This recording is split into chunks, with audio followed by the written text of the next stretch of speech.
സേനകളുടെ പരിശോധനയിൽ കര പോലെ തന്നെ ശക്തമാണോ നമ്മുടെ കടലും തീരവും? സംശയിക്കേണ്ട, ഡബിൾ സ്ട്രോങ് ആണ് തീരസംരക്ഷണ സേനകളുടെ പ്രവർത്തനങ്ങൾ.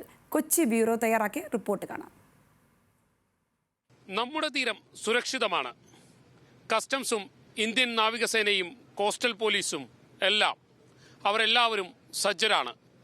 എനിക്ക് പിന്നിലായി കാണുന്നത് അത്തരത്തിലുള്ള ഒരു ഓപ്പറേഷനാണ്. ഈ സേനകളെല്ലാം സംയുക്തമായി നടത്തുന്ന ഒരു ഓപ്പറേഷൻ.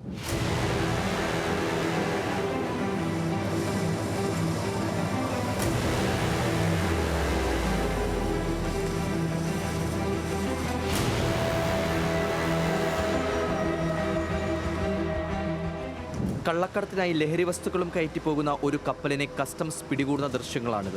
മുൻപ് കടലിലൂടെ കള്ളക്കടത്തും ലഹരിക്കടത്തുമെല്ലാം തടയാൻ ഒന്നോ രണ്ടോ സേനകളായിരുന്നു ഉണ്ടായിരുന്നതെങ്കിൽ ഇന്ന് അങ്ങനെയല്ല. കഥയൊക്കെ മാറി. കസ്റ്റംസും നേവിയും കോസ്റ്റൽ പോലീസും മറൈൻ എൻഫോഴ്സ്മെന്റും കോസ്റ്റ് ഗാർഡും ഫിഷർമാനും അടക്കമുള്ള 14ഓളം സേനകൾ ഇന്ന് നമുക്കുണ്ട്.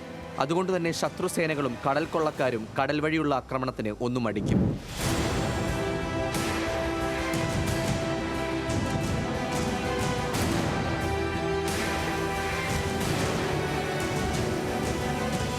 ഈ സേനകളെല്ലാം സംയോജിപ്പിച്ചോടുള്ള പരിശീലനം സീ വിജിൽ എന്ന പേരിൽ നാവികസേനയുടെ നേതൃത്വത്തിൽ കൊച്ചി കായലിൽ നടക്കുന്നുണ്ട്. 2018 സീ വിജിൽ എന്ന എക്സസൈസ് ആദ്യം കൺസീവ് ചെയ്യുന്നത്. അതിനുശേഷം 19, 21, 22 ഇങ്ങനെ 3 എഡിഷൻസ് നടന്നിട്ടുണ്ട്. ഇത് 4th എഡിഷനാണ് സീ വിജിലിൻ്റെ. 2 ടീമായിട്ട്, as it was briefed earlier, blue force, red force. Blue ആണ് ഈ കംപ്ലീറ്റ് കോസ്റ്റൽ സെക്യൂരിറ്റി ഏജൻസീസിൻ്റെ ഗ്രൂപ്പ്. എല്ലാവരും അവരവരുടെ റെസ്പോൺസിബിലിറ്റി, അവരവരുടെ ഏരിയ ഓഫ് റെസ്പോൺസിബിലിറ്റീസിൽ അവരവരുടെ അസറ്റ്സ് എല്ലാം യൂട്ടിലൈസ് ചെയ്ത് they will try to safeguard each and every vital areas and vital points under them. 600 കിലോമീറ്ററിലധികം നീണ്ടു കിടക്കുന്നതാണ് കേരളത്തിന്റെ തീരമേഖല. ഈ തീരങ്ങളിൽ ഏതു തരത്തിലുള്ള ആക്രമണങ്ങളുണ്ടായാലും അതിനെ നമ്മുടെ സേനകൾക്ക് നിഷ്പ്രയാസം ചെറുക്കാൻ കഴിയും.